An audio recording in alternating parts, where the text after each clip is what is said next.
think we do have at least one new face on the call anyway. John, you want to do just a real quick intro for everybody? Sure. I live in Shepherdstown and got my Model Y almost a year ago now, right at the one of the first ones that they dropped the beginning of the first quarter.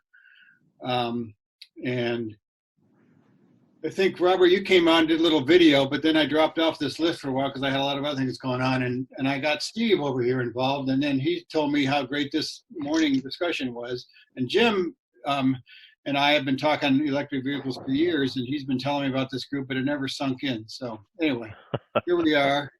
I don't know what your rules are. I don't want to go off agenda, but I'm actually pretty interested in this Powerwall conversation. So if there's time for a little more on that, I'd be interested in it.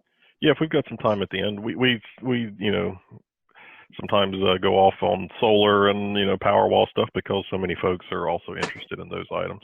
I will say I've been experiencing my Model Y in the Canaan Valley snow, and as Jim will know, because my driveway's across from his, I had to get the local tow company out because it didn't quite make it. But but now I have chains.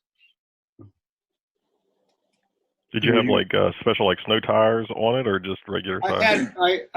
I was convinced that the all-season mud and snow that came with it would do the job, but I have a very steep driveway, and it was just one of these times it was icy. I'm not sure anything could have gotten up it, but I just literally everything just stopped on the last 10 feet, and I slid sideways, and I was fine, but now I have Michelin ice axes that I put on. I became convinced, and they did great. Do you have dual drive? Yeah,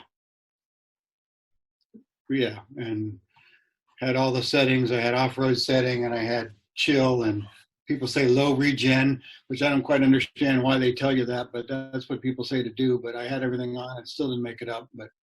When it's cold, battery's cold, you have low regen anyway. Yeah, that's true. Yes, I understand that. Yeah, but they say to set it in the setting. So, but yeah, and then I got the snow tires, and I was able to drive to a little town down there in the sleet and get my vaccination. So I was happy with that. So. Awesome. Well, while we're waiting, also, John, maybe you want to do a quick update on, I know you've been working hard on a water heater and some other issues, but you have any update on the video you want to share? You're muted, John. Yeah, you're muted. Different John, I think. Yeah, different John Averill.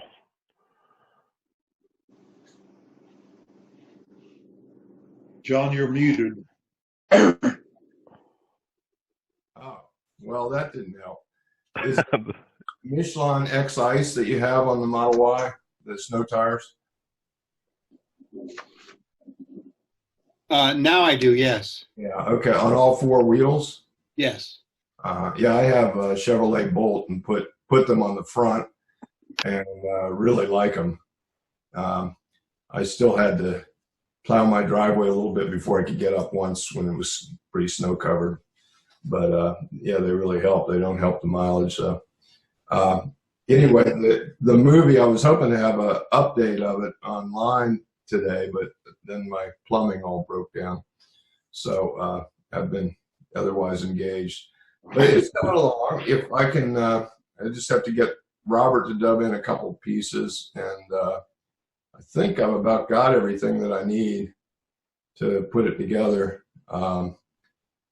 So, I'm hoping in the next month I can have a product. That'd be great if we could. Maybe it would coincide with Earth Day or something. Drive Electric Earth Day. If we sort of a grand announcement kind of thing. Right. So yeah, I'm hopeful I can get some time and knock it out. Okay. Cool. All right. Well, I don't know if Marty's going to join, but let's go ahead and we can get started. What I found out was he said several minutes ago it would be 2 minutes. So he's aware of it, hasn't forgotten it. Okay. Okay. Great. Well, I'm going to share my screen. And then we can just walk through a quick update on a couple of these items. So I think, as everyone knows, we've got a bill going through the House looking to add some regulations around parking and anti-icing, basically prevent gas-powered vehicles from blocking electric vehicle charging stations, and implementing a fine for that. So we've got a few sponsors in the House, and we were looking for some Senate sponsors for similar legislation. I think John Averill, you contact your senator friend. I contacted the minority leader, Steve Baldwin, but I haven't heard back from him. Okay. And I haven't contacted Jack David Woodrum, my other senator, yet. I know him too. I'll try to do that today. He's likely to sponsor it, though. And, well, we sent this out via. Oh, go ahead, Scott. I was going to say, and I'm going to contact a Republican representative or delegate, I should say, that my family knows a little bit. Their daughters went through school with my son, so hopefully that's enough of a association. I got a response from Roy Cooper, who's a delegate, and I know him pretty well, my delegate, and he's Republican, and I don't know, he wrote a nice response, but I offered to give him a ride in the Bolt and everything, and it was like my second shot. So I don't know. Did it sound like he was going to, co-sponsor or at least vote for it, John? I don't know. Okay. He wasn't very forthcoming on that, but at least he's aware of it and knows, that some constituents are for it. Do you all have John Doyle signed on? I don't believe that was one of the names on the list. Well, this is something you're trying to do. I mean, he's our guy here. He's a Democrat. He's great. I can bring it to his attention. Yeah, if you've got a contact, bring it to his attention. The delegate Hansen, who's sponsoring this, he was hoping to get some more Republican sponsors if we have any contacts. Right. But yeah, anybody else to help sponsor would be helpful. Good morning. Hey, Marty. Sorry, I'm late. Sorry about that. That's all right. We were just talking about the anti-icing bill, that we've sent around, encouraging folks to, make contact with their delegates and senators about this. Any late-minute updates or anything new on this, Marty, that you're aware of? No. I did trade an email. I think I told you about it. I traded an email with Evan Hansen. He said that he tried that there was an error that they didn't get the changes we given to him, and he said just please start plugging it to our representatives so we get more sponsors. He seemed to be pretty optimistic about it. So. One thing I didn't know for writing to the senators is, where is this bill? Has it passed in several states, a bill like this? Yeah, there's been, it's passed in about 15 states. There's a guy, Lanny Hartman in Maryland, who's been following this. Fact is, I think it just passed in Maryland this year. Several states have it, but some states have really screwball ones, whereas if someone unplugs you, some nice person comes along and unplugs you, then you can get a ticket. Because some of them say you have to be plugged in. So that's been pretty costly to folks in California who's had their cars tampered with. That's forced a lot of people in California to have to buy locks. That's interesting. Huh. Yeah, which aftermarket, they're expensive. They're almost $100 to buy a lock that'll lock the cable into an adapter on a Tesla. Well, my J1772, whether it's mine or my Tesla tap or one attached out there, locks on with a little TSA lock that costs me about, $5. Now, that's just going to, someone can cut it with 10 snips, but if they don't want to do that, you can't just unplug it and run. Right. Well, it's a little different on the Teslas because of the adapter to use the J772 Plus. You have to get this device that locks the J plug into your adapter. The adapter's locked in. They can't steal the adapter, but they can unplug you. So, but we don't have that in this bill, and this specifically why it was written this way was it doesn't say you have to be plugged in. It says you can't park there unless you're an electric car. All right. Well, if nothing else on this one, then just further encouragement to everyone to contact folks, see if we can get any more Republican sponsors or interest in supporting it. All right. So if nothing else on that one, then I do want to pivot over to this one.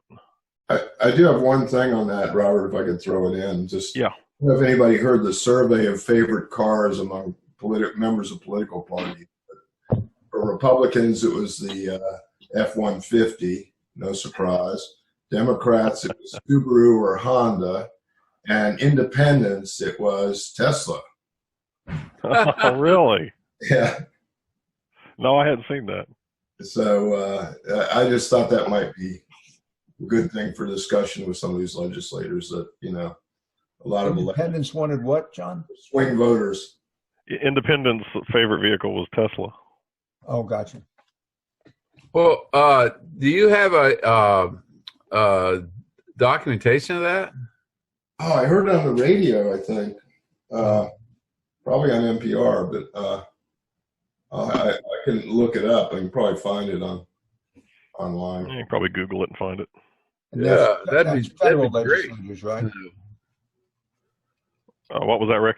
That's federal legislators. There aren't very many independents in the federal, but you get down to state, like West Virginia House of Delegates, there's a lot more independents. But this was a federal study, or was it a state? Oh, yeah, it was a nationwide study.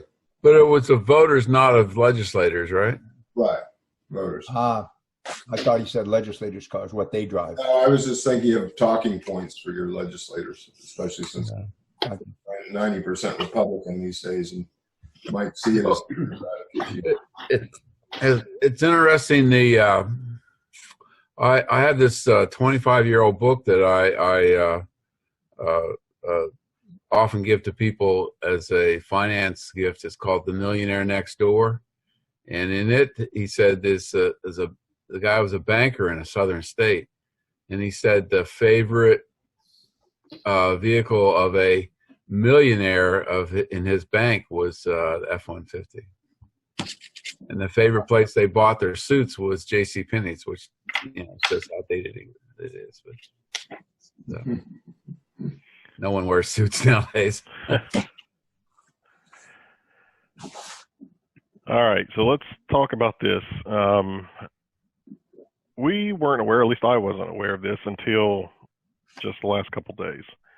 But Evan Hansen is also working on a bill to repeal the registration fees for alternative fuel vehicles. So this would be the electric vehicles and hybrids.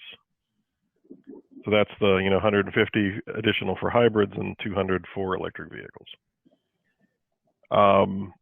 So we wanted to get some thoughts on that. Of course, everybody doesn't want to pay fees, and we'd all like to see it go away.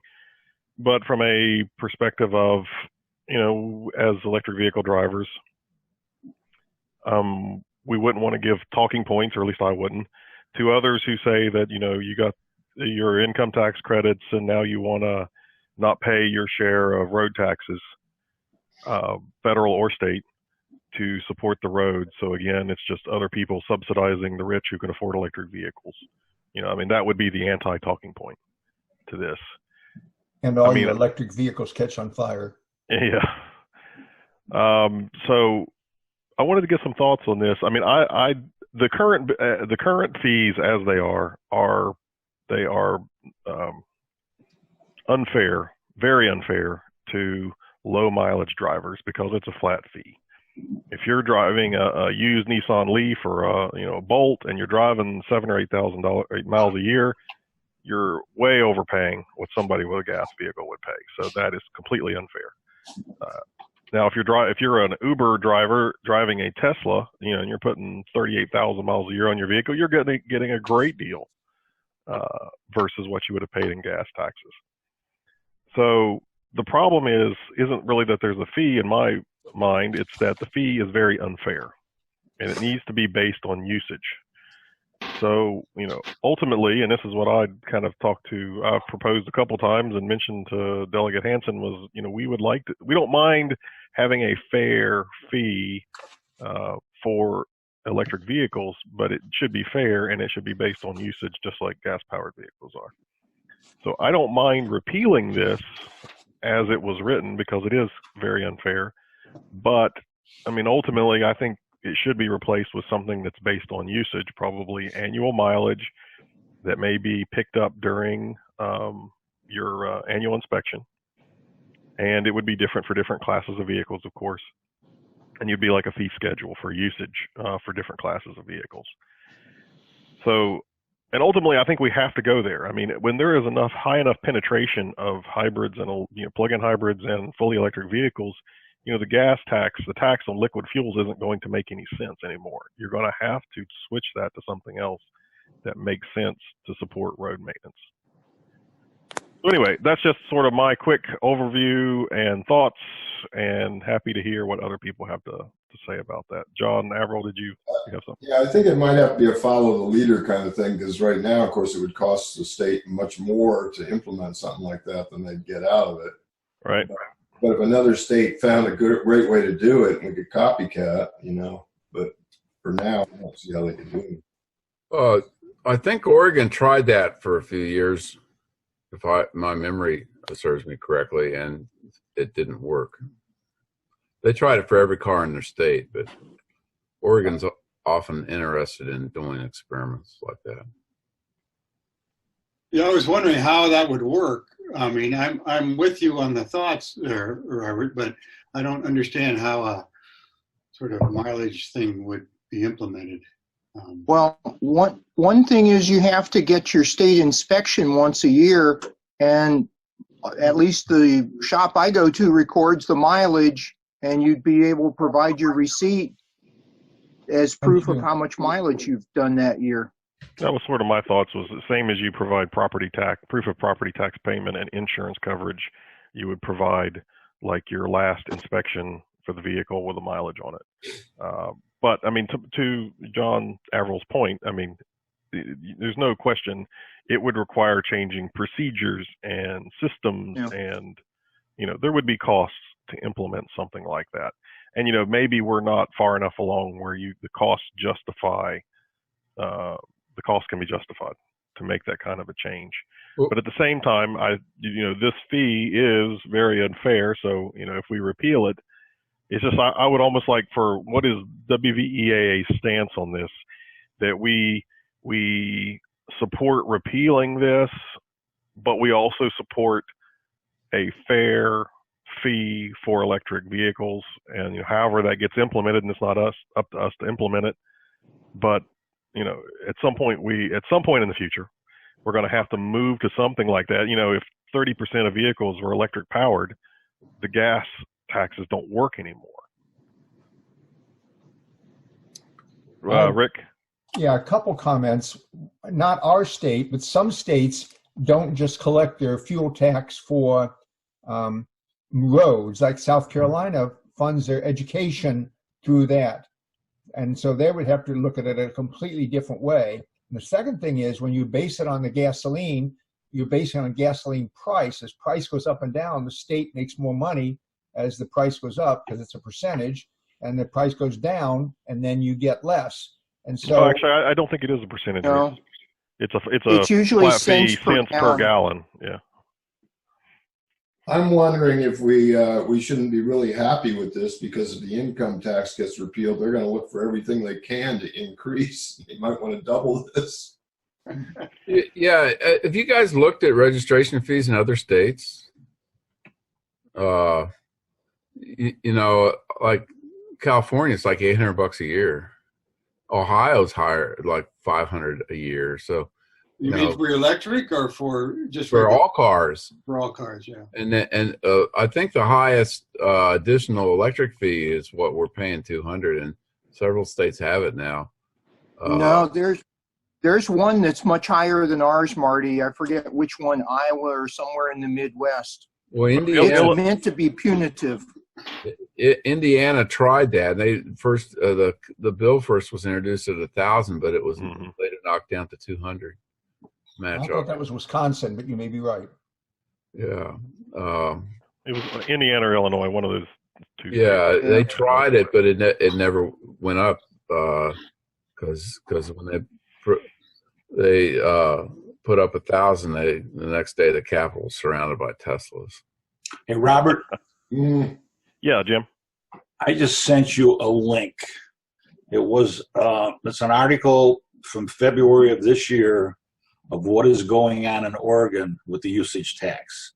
It appears they're heading toward 2 cents a mile. Not Oregon, Washington. Well, that's how much it costs to drive your car. It takes 3 cents a mile to drive your car. So that would be what? If you drove 10,000 miles a year, there's your $200. Yeah. If you did 20,000 like I did, you'd be up to Ohio then. Yeah.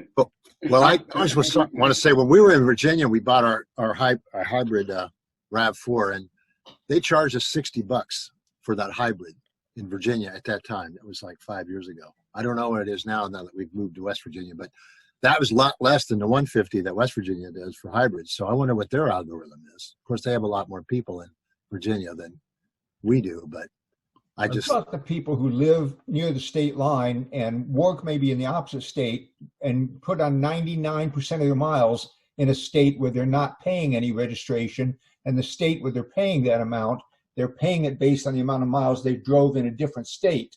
Is that not going to create a problem? Or well, that is a good point, Rick. And I was talking to my wife about that, about people who live in our area and commute to D.C.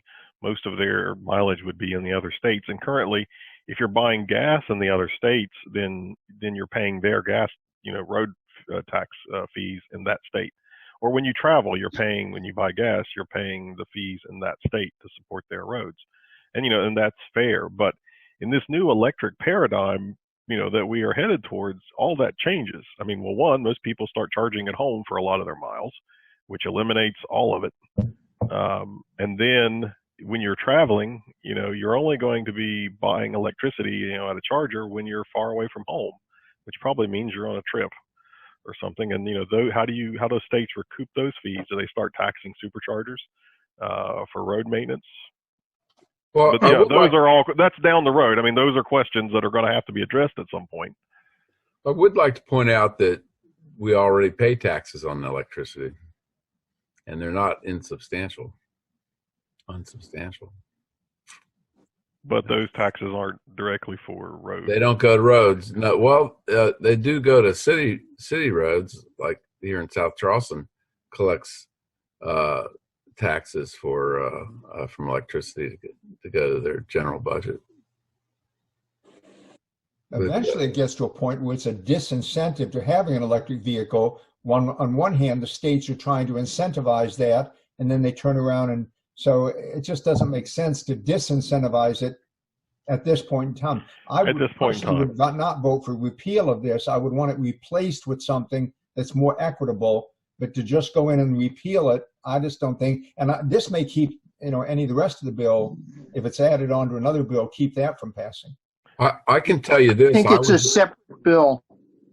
I've been to a couple meetings on environmentalism where people got up and ranted against electric cars because of the not paying taxes. And I was able to get up and counter the guy and say, hey, we're paying $200 a year extra taxes on cars, so you're just wrong.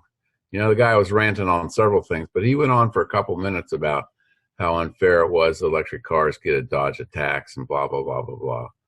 And I was able to shut him down. I would not have been able to do that if this bill was repealed. Does anyone know if there's a fee for on the electric motorcycles or three-wheelers? Have to call Harley Davidson and find out. Not aware. Well, we could look. Anybody, real quick, want to look up this paragraph? You know, I actually looked, read the law, and it sounded like every electric vehicle. I've been afraid. I have to confess, I haven't registered my electric side-by-side. And part of the reason is I'm reading this thing, and it's according to the letter of that law, I'd have to pay a lot of money to register it when it's not even a road vehicle. I'd have to pay this $200. I think it's like a farm tractor. If you don't drive it on the road, you don't register it the same way. I know, but Just get red paint and paint farm use on it. Yeah. And If you when I went to register the Camry and the Prius that we have, which are not plug-in, I didn't argue, but I tried to clarify it with the DMV, and they said, nope, the law is if it's got a battery that's ever used for propulsion, you're charged not the full fee for pure electric, but it's essentially $100 extra surcharge per year. I said, that's incredibly unfair because I never plug it in. I never use electricity. It's only electricity generated from the gasoline. He said, well, that's what the legislature created. And I said, okay. But So, remember where this bill came from. This bill was a bill proposed by Delegate Basso from the Eastern Panhandle, your guy Robert, and he was copying the ALEC, the American Legislative Executive Council, which is an arm of the American Petroleum Institute, to implement this bill. It was merely proposed to slow down the penetration of electric vehicles. That's why it was proposed. It had nothing to do with fairness or anything like that. yeah. So that was his argument, and that's why the legislature went along with it. You know, states are always looking for more money. Well, getting us back around to, you know, what the group feels about our stance on this particular bill to repeal. And, you know, if we were asked for our stance or comment on this bill, you know, what would it be? That we support it, but we also support fair, equitable, you know, taxation of electric vehicles for road maintenance? Or we don't support it? Yeah, I think so. Well, Robert, can you put up your email that you sent out to the officers? Because I pretty much agreed with what you said in it. Okay, let me see if I can find that real quick.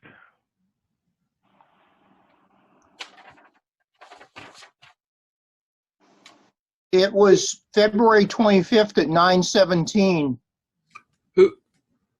Who was it that sent us the message through our webpage, the comment section there? It's not a long message. Is he on the thing today? He's not on the call today, no. He was a new gentleman. I didn't recognize the name. Okay. So 2 days ago, about this time of the day. Yeah, I would have to say I can't support this bill. I wouldn't recommend it because I think it leaves us in a weak political point of view for getting the anti-icing bill through, or any other legislation from the state. I mean, right now we have an argument about, hey, the electric cars are paying this extra tax. We should be getting some charging stations. I'll tell you what, I think the people most opposed to that tax are hybrid owners. I ran into a friend whose daughter just bought a hybrid, and she was appalled at that tax. And I think that's where the lobbying comes for that bill. Yeah, I would be appalled at it too. It's way too high for hybrids. Yeah, it's even. I think it's even worse for hybrids. Yeah, it's even worse. Well, that's what I was saying when I went to register the Camry and the Prius. The Camry has since been moved to Maryland, and Maryland welcomes anything that's fuel efficient in electric cars and so forth. Was this the section you were talking about, Scott? I'm not seeing it on your screen. Oh, I can see it. Oh, I've got switched to screens. Yeah, there it is. Yeah, that's it.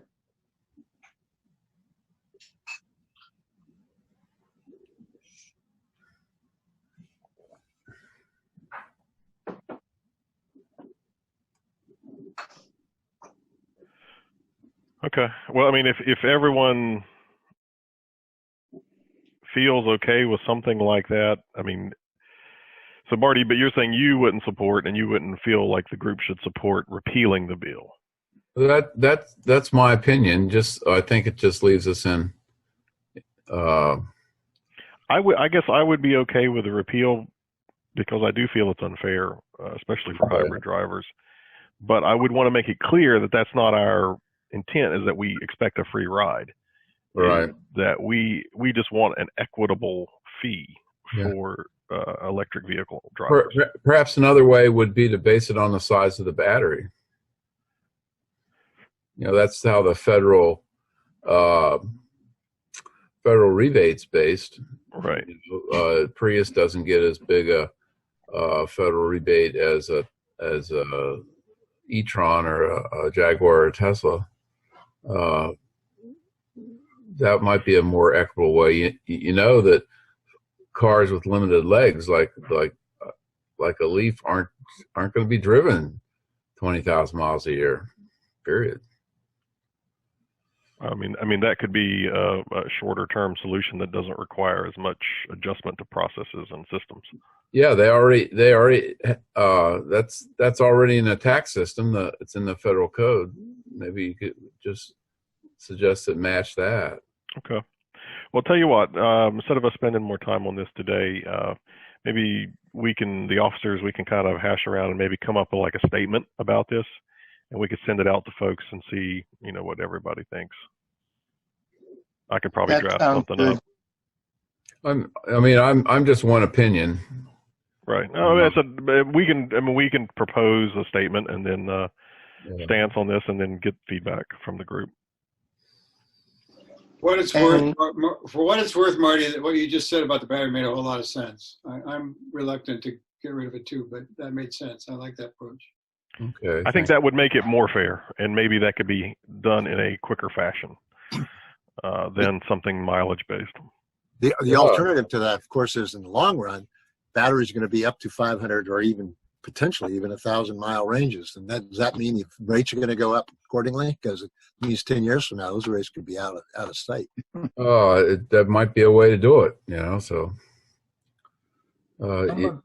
some of the bigger cars are well over 100 kW nowadays. I mean, maybe you'd pay even more if you're over 100 kW. Of course, if you can afford a $150,000 car, complain about $200 taxes. It's interesting if you get your efficiency up like the Aptera with a 100 kW battery, it can go 1,000 miles. It's not out on the road yet, but it's coming. Yeah. Rick, did you have something? Yeah, common convention doesn't always support this, but in the research that I was doing for my paper, I found that definition was important and that most people do not consider a hybrid vehicle an electric vehicle because it doesn't get the majority of its power from the electric battery, whereas plug-in hybrids and BEVs are both electric vehicles. I noticed in your statement you said PHEVs/EVs, but a PHEV is an EV, and an HV, a hybrid vehicle, is not an EV. So maybe if you made a law that applied to EVs, that means plug-ins and BEVs, but doesn't apply to hybrids because it's not an EV, that would be another way of defining. Well, I think and I may not have my terminology consistent through that just real quick text or message that I sent, but I mean, the point of the law is to recoup road taxes on vehicles that get mileage and efficiencies that typical gas vehicles do not. And even hybrids are achieving mileages that greatly eclipse, regular gas-powered vehicles, so they're paying less in road taxes. But to Marty's idea of using the battery size, pure hybrids, have much smaller battery packs, and so therefore they would be taxed less additional. Which that would make just the pure hybrids a fairer proposition when it comes to the fee, versus plug-in hybrids, which have larger battery packs, and pure electrics, which have even larger battery packs.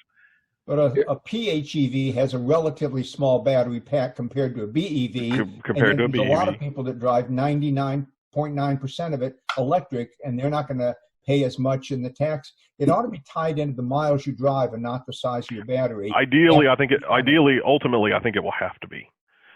But it's like, when is that point where we reached where we have to be done that way? If you have a Tesla knows how many miles you drive. Yeah. They know how often you scratch your nose. All right. Well, we're about 9:40, so I think we've probably beat those to death. So let's move on to charging updates. Any infrastructure charging updates? Jim, I will say I haven't had a chance to try to get a hold of the Elkins folks, but it's still on my list. So that's one I need to follow up on. Are there any other updates on any of the charging stations that we've been working on? I don't have any. I think Erica Harvey told me that the Fairmont one is not turned on yet because the students aren't back on campus. But they were, that was a couple weeks ago, and they were about to let them back on campus. So it was going to be turned on. I think I did see an entry for it on PlugShare. Okay, great.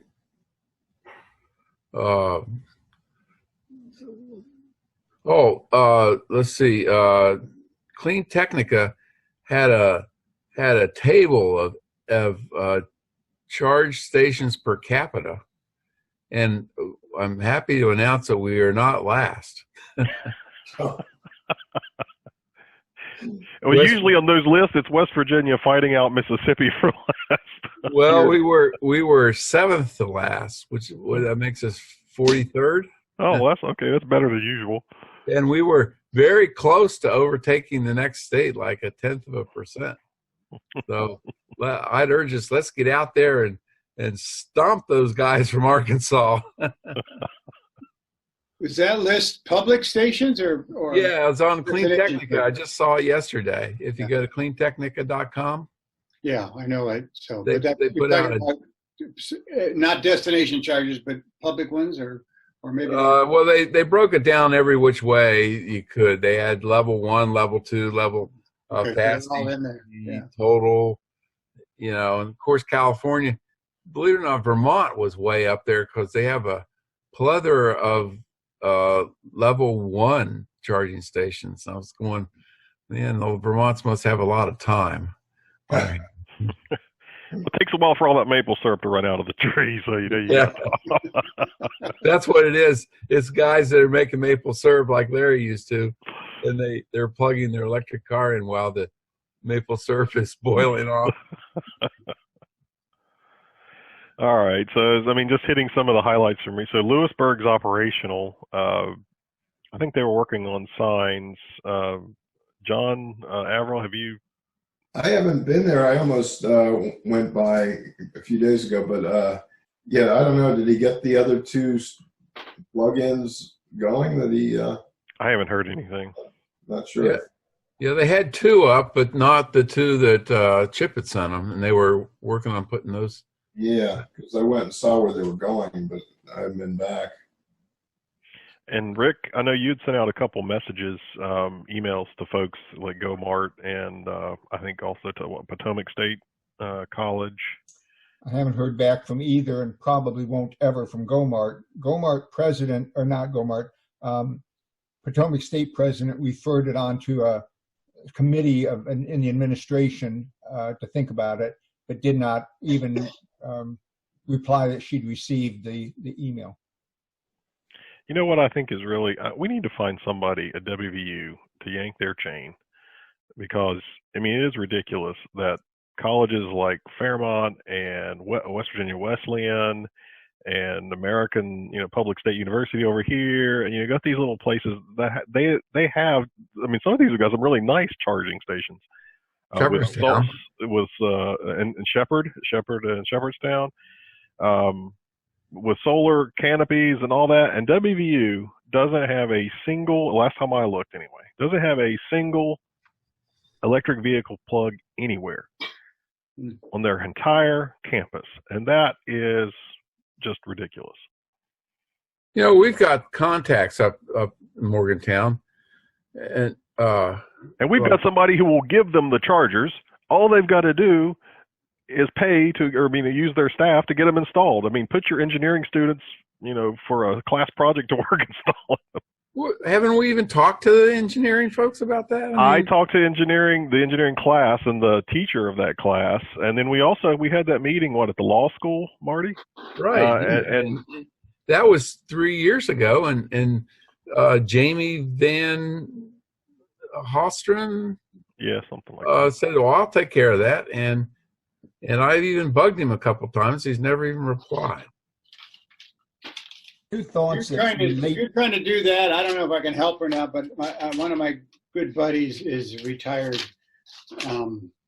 engineering professor. I don't know if he has any pull still. He doesn't have an EV, but his whole career was spent on alternative energy sources. So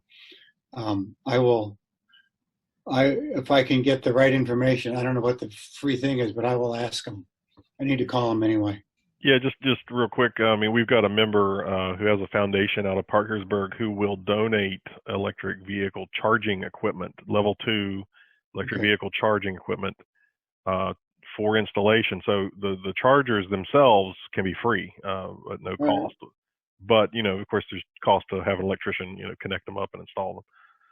So, but there's none at the at WVU in Morgan House. And last time I pulled up PlugShare, they did not have any. There's nothing in the town. Well, there's a supercharger, and there's a couple, I think, level 2s at like dealerships, but not at the campus. Because I had a meeting over there, and I was going to plug up my Tesla while I was in, at a meeting presentation, and there wasn't a single place to charge. Mm-hmm. There was one at the farmers market, but it got vandalized. Yeah. Like here's WVU. So there's nothing on the campus. Right. Okay. Farmers market. Yeah, a couple things. Town center. Yeah. One of the things. I will see what Larry says. Thank you, John. And you can mention that there are some other colleges, much smaller colleges, that are nearby that have much better installations than WVU can't even come up with a single installation. Heck, I even in one presentation, that presentation I did to the seniors at WVU, I pulled up Pitt's campus, and it's like they've got 8 charging locations around the Pitt campus. It's like, and you don't have one. That was smart. Yeah. Yeah. Shame them. Shame them into doing it. Obviously, it didn't have any. Carnegie Mellon probably has 50, but yeah. Hey, Rick, whatever happened to putting one up in Canaan Valley at the new science campus? I went up and visited up there, and they're in a little bit of turmoil right now. But of course, the fact that the Hyperloop is going to be right across the street, they're actually going to. The National Youth Science Foundation Science Center is going to house some of the people who come out there from DC instead of having them go into a hotel in Davis. So that might be a reason. But I think, if I can step back just for a second, if you go to a motel and you pay $100 or more a night and they give you $4 worth of electricity, that's good. PR on our campus, Marshall, you don't pay for that. But I think we have to get away from this idea that somebody owes you free electricity. If you go to NRAO, you're going to buy a $15 ticket. And so for 2 hours, you got, $1 worth of electricity. It's worth it. But it makes a lot. On Potomac State Campus, there's going to be people that come to visit that aren't paying a penny. Who pays the ongoing maintenance and pays for the electricity? Well, Rick, the donations of the chargers, there is no strings attached of how you pay for the ongoing maintenance and electricity. Throw a parking meter in front of it and, make them pay for parking. I mean, that's fine. Well, and it raises Nobody expects it to be free. It's just we want it available. Maybe we should talk to Chip about it if he's willing to throw in a $50 parking meter as well. They're a lot more than that, I'll tell you. No, you can get them on eBay for $50. But not tied into whether or not you have electricity to you. Yeah, you don't need to do that. Just put up a parking meter, and 90% of folks will pay it. And the ones that don't, you give them a ticket. Let me ask this question. What about if a church applies to have one on there? They want to take care of the traveler and the weary and this and that. In Kaiser, there's a Methodist church that I'm getting ready to call and see if they're interested in doing that. But are they eligible, because it's totally nonprofit, are they eligible to apply for a charger from? Yes, absolutely, because it's tax deductible. What Chip's requirement is, he has a tax deductible foundation, and so the gifts he gives have to go to a tax deductible entity, and churches certainly qualify for that. Yeah, and some of these small towns, and again, they probably want to make a little money for their electricity that they're spending, because the money that they saved by having the unit given to them is gone quickly. With, like you said, both maintenance, it gets torn down, and there's no maintenance fund to fix it. But I think the churches are a place that we could, even in very small towns, if they could charge. And if they give 50 cents of electricity an hour and charge $1, it helps the traveler who's stuck or just can't get through. It certainly would make my life going through Kaiser to get to Cumberland a lot better, to have an hour's stop for lunch in Kaiser and pay my $1, 50 cents of which went to the electricity, and the other 50 cents went to the people that put it in. So I'm going to contact the church and see if but my guess is they don't even have the money to put in the installation. But I think that is a good point, Rick. It is a key point that we need to keep in mind is, when we're talking to folks about these chargers, it's great that the chargers are free, but there's no doubt, or there's no glossing over the fact that there is operations and maintenance costs for these things. So there's no expectation that they provide this for free. So we need to emphasize, if you've got a way that you want to require payment, a reasonable fee for those operations and maintenance costs, then, by all means, collect that. If we want that charger to stay operational, so collect those fees. Well, there's examples in ones that Chip has given. For instance, the libraries in Marietta and Belpre, Ohio, that he provided have parking meters in front of them. And in our AO, don't you have to go into the gift shop and pay to use the charger or something, don't you? Yeah, right. The Barbersville Library is going to not charge you. By the way, it's not in our AO anymore. It's the Green Bank Observatory. Okay. They changed their name when they lost their Science Foundation funding. How do national parks service? Any of those have electrical chargers for cars? Because we have a new national park. We know the state parks that have lodges do, but I'm not sure about the national parks. Yeah, there's some of them, there's plugs in Yellowstone and Yosemite. Right. I think you're going down the road that since we're getting a new national park, what can we do? Yeah, well, I'm telling you, I live in Sandstone, and the interstate here goes downhill both ways, and some people won't have the charge to get up. Eventually, somebody's going to get stuck down here, and there's a visitor center, National Park Visitor Center right here. So, it's a great place to have a charger. Well, someone want to write to take it on to write to the new national park and offer a donation of chargers. Yeah. Any All volunteers? national parks charge you to go in there as opposed to a state park. Yeah, Gorge never will charge. I don't believe. Scott, I think you had your hand up. There's a visitor center at each end of the Gorge Park. One right near where Marty's new house is going to be, and one right a mile from where I live. I can talk to. Well, since it's been closed with the pandemic, I haven't been talking to the rangers, but I'll try to find out what's going on. Or if you can find a better contact, like who would be the best, instead of just sending it to the national organization and get Right. Well, I know I've dealt with them, so I'll see if I can find out. I don't know the current park director, but okay. Well, that's a good idea. I'll explore that. Scott, did you have your hand up for something? Are you muted? I'm sorry, I was on mute. A different subject. Up in Ohio, I don't know if you heard that Lordstown Motors has a bill going through the legislature up there to allow them to sell direct to the consumer. And I found out that when Tesla in Ohio back several years ago, almost a decade ago, they were allowed 3 locations, Columbus, Cincinnati, and Cleveland, and that's all they're allowed per their bill that they worked out, because the auto dealers were, and of course Lordstown's going to manufacture in Ohio, so I'm sure it'll get passed. But it's an interesting how these auto dealers try to squelch the sales, and of course we know about that in West Virginia. So maybe that'll be something in a few years we'll tackle. Yes, it would be nice to eliminate that whole direct sales issue in West Virginia, but we've got probably some bigger fish to fry. Oh, no, I'm just alerting you to an adjacent state. Yeah.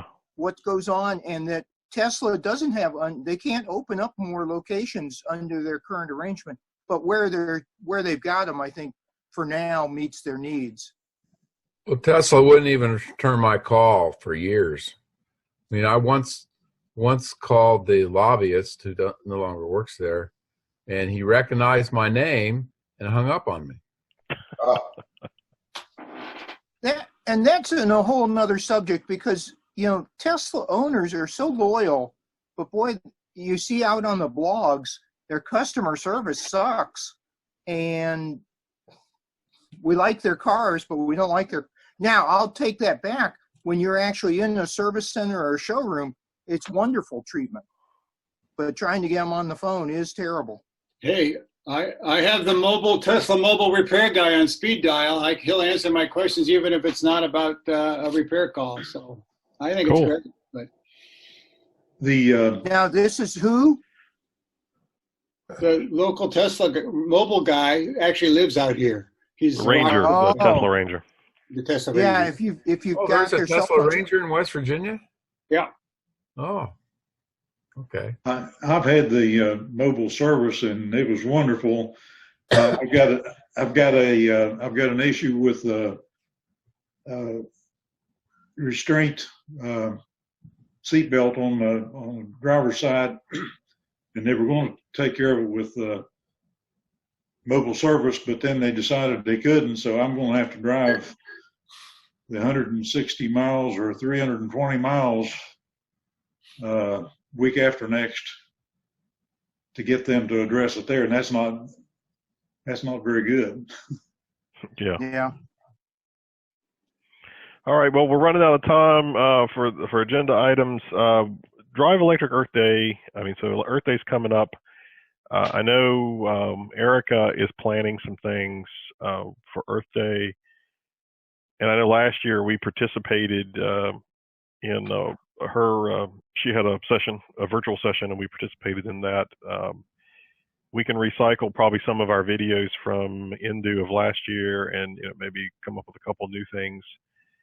But with the pandemic going on, I mean, I'm still, I don't think we should plan on any in-person events. But anybody have any particular thoughts about that, or any virtual events that you know of that we might be able to participate in? I'll just say last Earth Day, I was out in Canaan Valley at some remote trailhead, and there were two cars in the parking lot, and they were both Teslas, which I thought was kind of cool. But yeah. I don't know how we can do much effectiveness. I mean, I'm glad we did the videos last year, but I think we were singing to the choir mostly. You know, pretty soon we're all going to have shots. I've got my first one. You know, I'm sure some of the folks here have gotten theirs. Larry, you got yours, didn't you? I got the first one, and theoretically, I should get my second one the first week in March. Yeah, so I think it's gonna go away pretty soon here. I hope. Yeah. The numbers are really coming down, and hopefully by Drive Electric Week in September, I guess we should be able to hold an actual event, I think. Yeah, I would think Yeah, so. that's kind of my thoughts. Yeah. We should be cautiously optimistic about that. Actually, the numbers are starting to flatten out and go up a little bit because of the variants. The variants spread much faster, and I think people let their guard down and things go wacko again. So Yeah, we're not over this yet. Result in a lot of deaths if people aren't careful. Yep. All right, well, I that agree sounds with good. Steve. I'll get back a hold of Erica and just let her know that we'll be happy to participate like we did last year, and if we have any new video content, if anybody's doing anything new, or knows anybody with a new like a Mach-E or some new vehicle, that would be cool to do a little video about it. The only person I know that had a different car was was a guy, the physician with the e-tron, and he sold it. Well, Rick, I know you went and saw a Mach-E recently, didn't you? Yeah, I took a ride in it, and I've got the guy's card right here. I can give him a call and say, if somebody has bought one, let us know, or ask him if he would let us know. And like you said, it's a good idea, Marty. Maybe somebody could do a video on the Mach-E. Yes, Scott. I was going to say, speaking of new cars, it was just $100, and we put down a reservation for the Aptera. It probably would be 2024. We'll see what turns out of that company. Are you really going to buy one, Scott? Well, it'll be about the time that Eric would be graduating from college, and so he might replace his 05 Prius at that point. The way he's going with his Amazon internship, he may have enough money saved up by then to get one. All right, guys. Well, right. Concept car. Somebody just came out with an all-electric tractor. Well, there was that all-electric excavator they were working on, Komatsu, with Proterra. Yeah. And did you guys? What did you guys think about that electric bus order, the school buses in Montgomery County? Oh, fantastic! And I sent it to my daughter, who's in the adjacent county to that. Are they going to use that as battery backup for the power? Yeah, Yes. I read that we're using it for like grid storage kind of stuff. Peak, like Virginia is, yeah. So cool stuff. Well, and one last thing I'll tell you regarding storage and everything. I was telling Sue, if we lose power here with the ice storms a couple weeks ago, I said we can just go crawl into the Tesla in the garage and go into camping mode. No worries about CO asphyxiation. Be comfortable for a while. There's a lot of people in Texas that said they did that. Yeah. I'm not surprised. Yeah, I saw a thing about a guy that had 2 power walls, and it only lasted him a day. I guess he tried to keep his furnace on with it, and his refrigerator, and he sucked down 2 power walls in one day. And the next day, he hadn't cleaned his solar panels off, so he didn't get any sun. Yeah. So I think one thing you need to do is make sure you have some mechanism of cleaning your solar panels off. Well, and if you're running on battery backup, you better be real choosy about what you're running if you want to make it last. Exactly. Yeah. This guy, he was still out of power the power went off Monday at 2 a.m. and by Tuesday evening he was out of power, and his power it didn't get sunny, and the power didn't come back on till Thursday. So Well, 2 Powerwalls is only 27 kilowatt hours. I mean, you Yeah. know, you could in a winter storm with HVAC. I mean, just a heat pump would destroy that in no time. well, I think he had a gas furnace, and he was trying to keep the blower on, The which blower. Okay. pulled, you know, half a kilowatt.